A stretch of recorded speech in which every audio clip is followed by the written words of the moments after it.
Aujourd'hui, dans ce tuto de CED numéro 13, nous allons voir ensemble quelques raccourcis clavier sous Yosemite. Tout simplement, je voulais vous faire un petit rappel sur mes tutos. Donc, mes tutos sont destinés à un public débutant sur Mac. Le premier raccourci clavier que je vais vous montrer, c'est de forcer à quitter une application, mais sans que la fenêtre apparente surgisse. Alors, tout d'abord, le raccourci clavier afin de forcer à quitter une application, c'était donc commande Alt plus échappe. Et là, vous aviez donc une fenêtre qui récapitulait toutes les applications qui pouvaient censées ne pas fonctionner correctement et surtout de ne pas se refermer. Donc là, on faisait forcer à quitter. Mais pour pas que cette fenêtre surgisse lors de forcer à quitter, ben, il y a un autre moyen. Donc, on ouvre par exemple Mail et vous faites donc commande, Alt, Shift et échappe. Donc commande, Alt, Shift et échappe. Et là, vous n'avez plus la fenêtre surgissante qui apparaît.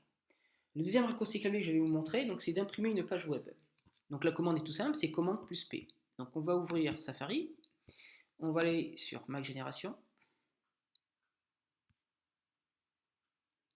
Voilà. Et là, vous faites commande P. Là, vous allez avoir la fenêtre avec tous les paramètres pour l'impression.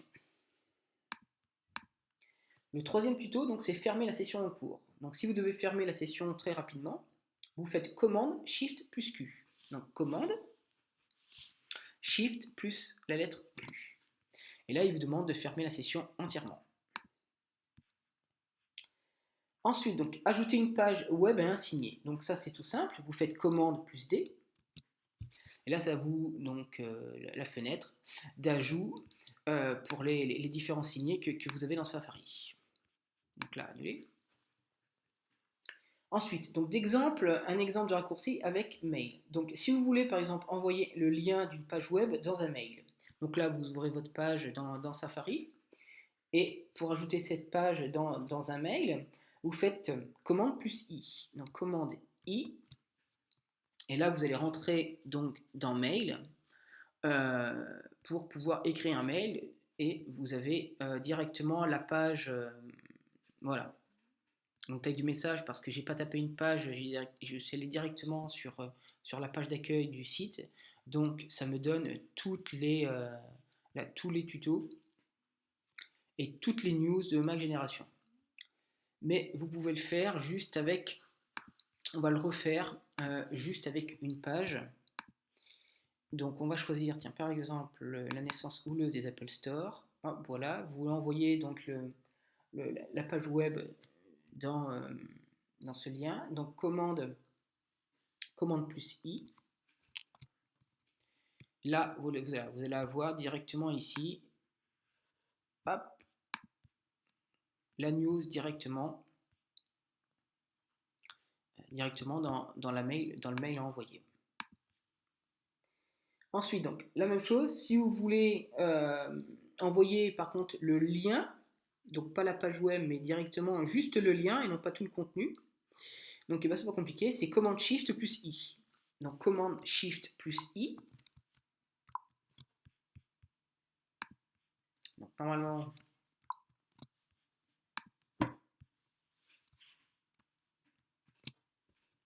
voilà. Et là, donc, c'est la même chose que tout à l'heure, sauf qu'avant, vous aviez directement la page entière donc, dans l'email.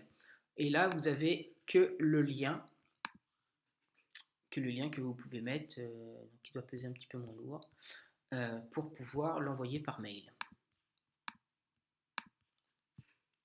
Ensuite, pour faire disparaître ou apparaître donc le bureau, donc l'ensemble de ce que vous êtes en train de faire, donc c'est commande plus F3.